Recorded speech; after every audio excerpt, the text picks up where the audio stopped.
Bonjour,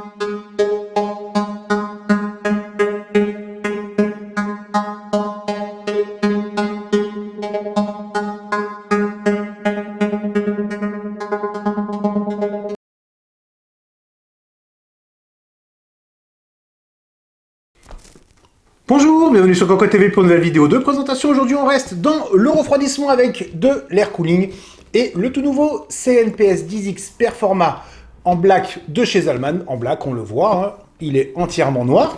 Il est annoncé à 45 € en tarif recommandé, à savoir qu'il existe aussi une version classique avec une finition, on va dire brute, caloduc en couleur cuivre, etc., etc. Et donc ce modèle s'avance à 45 € entièrement en noir, et c'est plutôt intéressant puisque sur le papier, il avance des arguments par rapport à la concurrence. Alors on va commencer. Déjà, on met le produit, le voici, donc on le voit, il est entièrement noir. Alors, c'est un noir légèrement brillant, qu'on note fond du mat ou du brillant, ça dépend.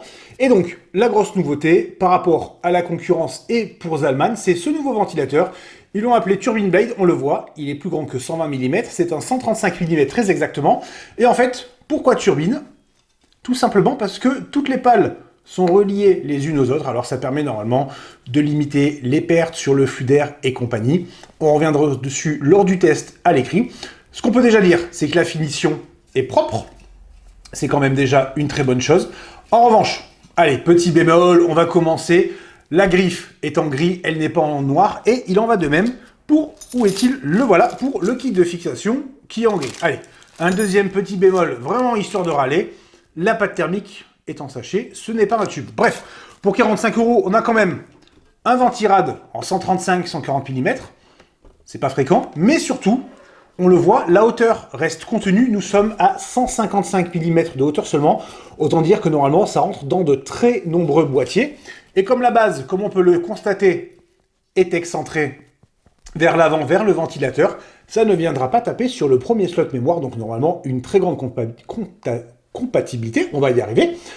Un positionnement tarifaire qui est agressif, une hauteur contenue, une jolie finition, c'est déjà pas mal.